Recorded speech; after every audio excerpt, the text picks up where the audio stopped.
Hello students, मेरे channel देववाणी संस्कृत में आप सभी का स्वागत है। आज मैं आपके लिए कक्षा 10 की हिंदी पाठ्य पुस्तक के संस्कृत खंड का दूसरा पाठ अन्योक्ति विलासः, अन्योक्तियों का सौंदर्य लेकर उपस्थित हुई हूँ। इस पाठ के माध्यम से मेरा यह प्रयास है कि बिना पुस्तकों के भी आप केवल मोबाइल फ़ोन से ही अपने पाठ का कहीं भी किसी भी स्थान पर रहकर अभ्यास कर सकते हैं, अपने समय का सदुपयोग कर सकते हैं। आपके पास पुस्तक हो यह आवश्यक नहीं है। YouTube के वीडियो के माध्यम से आप बिना पुस्तक के भी इस PDF वीडियो के माध्यम से अपना पाठ तैयार कर सकते हैं। पाठ प्रारंभ करने से पहले मैं आपसे एक बात अवश्य कहना चाहूँगी कि अगर आपको मेरी वीडियोस अच्छी लगती हैं तो मेरे चैनल देववाणी संस्कृत को अवश्य सब्सक्राइब करें, और अगर आपका कोई सुझाव है तो कमेंट बॉक्स में अवश्य दें। तो आइए पाठ पढ़ना प्रारंभ करते हैं।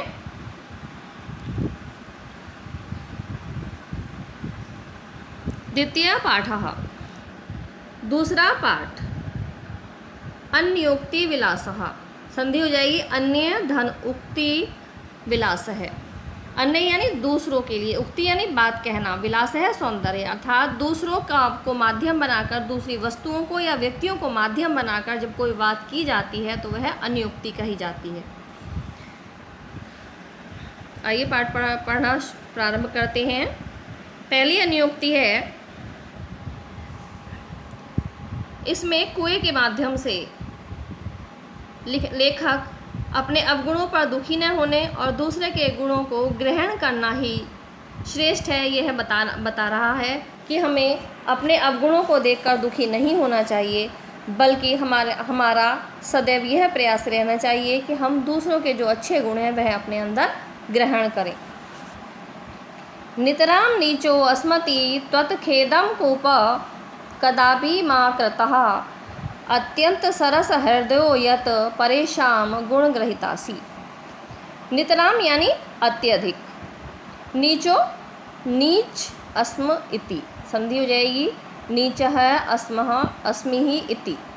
अत्यंत नीच यानी नीचा हूँ या गहरा हूँ, अस्मि मैं हूँ, इति इस प्रकार, तुम, खेदम खेद, कूपम कूप, कदापि कभी भी, माँ मत कथा करो।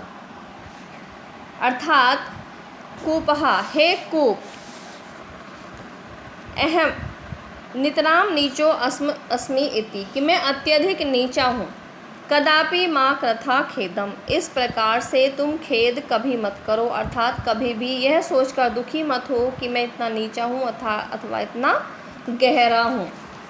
अत्यंत सरस हृदयो, अत्यधिक सरस हृदय वाले हो, यत की परेशान दूसरों के गुण ग्रहिता असी, ग्रहित असी संधि हो जाएगी, दूसरों के गुणों को भी ग्रहण कर सकते हो। अब देखिए, कुआं तो निर्जीव है, ये मनुष्य तो है नहीं कि वो किसी के गुणों को ग्रहण कर लेगा। तो यहाँ पर कुएं के अर्थ में इसका गुण का अर्थ आता है रस्सी, और सरस हृदय के अर्थ में आता है जल से भरा हुआ, क्योंकि कुएं में जल भरा रहता है। मनुष्य का हृदय सरस होता है और मनुष्य के लिए कहा गया है कि तुम छोटे हो यह सोचकर खेद मत करो, बल्कि अपना हृदय इतना सीधा सच्चा सरल रखो कि तुम्हारा हृदय दूसरों के गुणों को ग्रहण करने के लिए हमेशा तैयार रहे। यह बात कुएं के माध्यम से कवि ने यहाँ पर बताने का प्रयास किया है कि हे कुएं, मैं अत्यंत नीच हूँ या गहरा हूँ, तुम इस प्रकार कभी भी खेद मत करो। अर्थात हे मनुष्य, तुम नीचे हो धन में, वैभव में या जाति में, इस प्रकार कभी भी खेद मत करो। अत्यंत सरस हृदय यत, तुम अत्यंत सरस हृदय हो, अर्थात कुएं के अर्थ में है तुम जल से भरे हुए हो और दूसरे की रस्सियों को ग्रहण करने वाले हो। मनुष्यों के अर्थ में है तुम अत्यंत सरस हृदय हो और दूसरे के गुणों को ग्रहण करने वाले हो। तो इस अन्योक्ति के माध्यम से कवि ने यह बताने का प्रयास किया है। दूसरी अन्योक्ति देख लेते हैं। नीरशीर विवेके हंस आलस्यम त्वमेव तनुषे चेत विश्व अस्मिन् अधुना अन्यः कुलव्रतम पालिष्यति कह। इस श्लोक के अंतर्गत अपने कुल धर्म और कर्तव्य पालन की शिक्षा को बताया गया है कि जो तुम्हारा कर्तव्य है, जो मनुष्य का कर्तव्य है, वह उसे उसका पालन करे और अपने जो कुल धर्म है, जो अपने परिवार का धर्म है, उसका भी पालन करे। तो हंस के माध्यम से यह अन्योक्ति कही गई है। हंस धन आलस्यम, यहाँ पर संधि हो जाएगी हंस आलस्यम, हंस धन आलस्यम, दीर्घ संधि है। हे हंस, नीर शीर विवेके, नीर यानी जल के और शीर यानी दूध के, विवेके यानी अलग करने की शक्ति को। हंस की ये शक्ति होती है कि अगर दूध में जल मिला दिया जाए तो वह अपनी शक्ति से केवल दूध ग्रहण कर लेता है और जल उस पात्र में ही बचा रह जाता है। तो ये विश्व प्रसिद्ध हंस की जो शक्ति है यह यहाँ पर बताई गई है कि हे हंस, नीर शीर के को अलग करने की जो तुम्हारी शक्ति है, आलस्यम त्वम एव, त्वम धन एव यानी आलस्य, त्वम तुम्हारे, एव ही, तनुषे, तनुषे यानी बढ़ाते हो, करते हो, चेत यदि, कि हे हंस चेत यदि, तुम ही नीर शीर विवेक में नीर शीर को अलग करने के आलस्य को तनुषे बढ़ाते हो। विश्वम अस्मिन अधुना अन्य, विश्वम विश्व में, अस्मिन इस, अधुना अब, अन्य दूसरा, कुल व्रतम कुल के व्रत का, पालिष्यति पालन करेगा, कह कौन, अर्थात कौन इस संसार में ऐसा है जो अपने कुल के व्रत का पालन करेगा, अर्थात कोई नहीं करेगा, यानी कि जो जिसका कर्तव्य है उसको वह आलस्य रहित होकर करना चाहिए। तीसरा देख लेते हैं। कोकिल यापे दिवसान तावत वीरसान करील विटपेशु यावन मिलत अतिमाल को अपि रसालहा समुल्लसति। यहाँ पर कोयल के माध्यम से व्यक्ति को जीवन में आने वाले बुरे दिनों के, संकट के दिनों में भी धैर्य धारण करने की प्रेरणा दी गई है कि व्यक्ति के जीवन में अगर कोई संकट आता है, कोई विपत्ति आती है या फिर उसके बुरे दिन चल रहे हैं तो उसे अपना धैर्य नहीं खोना चाहिए, बल्कि शांत रहकर उन संकट के दिनों को, विपत्ति के दिनों को व्यतीत करना चाहिए। क्योंकि ये कहा जाता है और यह सत्य भी है कि दुख के बाद सुख आता है, हर काली रात के बाद उजाला होता है, हर रात अंधेरे के बाद प्रकाश होता है। यही इस श्लोक में कोयल के माध्यम से बताने का प्रयास किया गया है। कोकिल यापे दिवसान तावत वीरसान करील विटपेशु, कोकिल अर्थात हे कोयल, यापे बिता लो, दिवसान दिवसों को, दिनों को, तावत तब तक, वीरसान, वीरसान यानी जिसमें कोई रस न हो, यानी नीरस, ऐसे नीरस दिनों को, करील विटपेशु, करील के विटपेशु यानी वृक्षों पर ही, करील के वृक्ष पर कांटे होते हैं, इसलिए करील के वृक्ष पर रहना बहुत ही कष्टदायी होता है किसी भी पक्षी के लिए। वैसे ही जीवन में अगर आपत्ति, विपत्ति या संघर्ष या दुख आते हैं तो व्यक्ति के लिए जीवन गुजारना बहुत ही मुश्किल हो जाता है। तो यहाँ पर यही संदेश दिया गया है कोयल के माध्यम से, हे कोयल, यहाँ पे बिता लो तब तक उन वीरसान दिवसान, नीरस दिवस को, करील विटपेशु या पे, करील के वृक्षों पर बिता लो, यावत तब तक, मिलत अतिमाल, मिलता है अतिमाल है, अतिमाल है आया है भौरों से युक्त, को अपि कोई भी, रसाल है आम का वृक्ष, समुल्लसित यानी विकसित, अर्थात जब तक कोई भौरों से युक्त विकसित आम का वृक्ष तुम्हें नहीं मिलता है। कहने का तात्पर्य यह है कि जब तक तुम्हारे सुख के दिन नहीं आते हैं, तुम्हारी विपत्ति दूर नहीं होती हैं, तब तक तुम धैर्य के साथ इन दिनों को बिता लो। तो आइए इसका फिर से पूरा भावार्थ देख लेते हैं।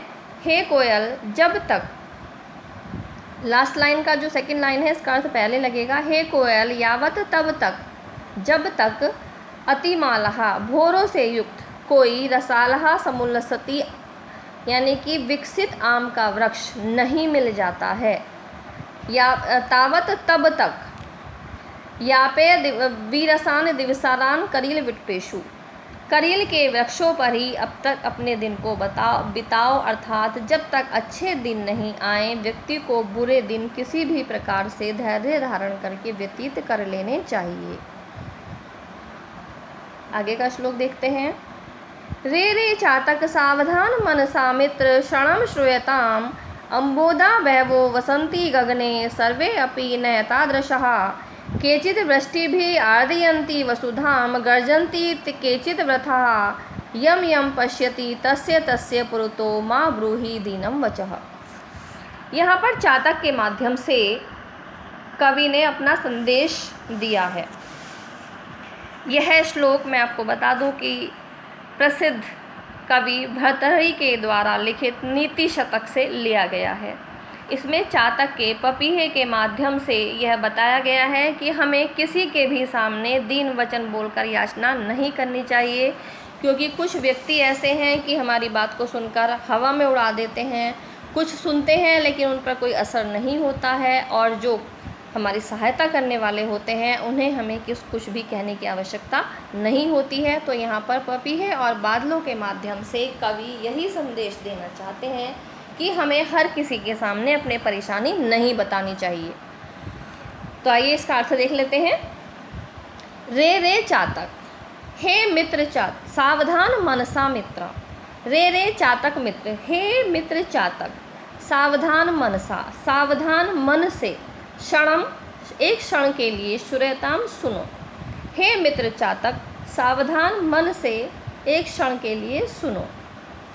अम्बोधा बहवो वसंती गगने सर्वे अपि न तादृशा। अम्बोधा यानी बादल, बहवो बहुत से, वसंती रहते हैं, गगने आकाश में, सर्वे सभी, अपि भी, न नहीं, एतादृशः इस प्रकार के होते हैं, अर्थात उदार होते हैं। आकाश में गगने बहवो अम्बोधा वसंती, आकाश में बहुत से बादल रहते हैं, सर्वे अपि न एतादृशा, किंतु सभी वैसे नहीं होते, अर्थात सभी उदार नहीं होते हैं।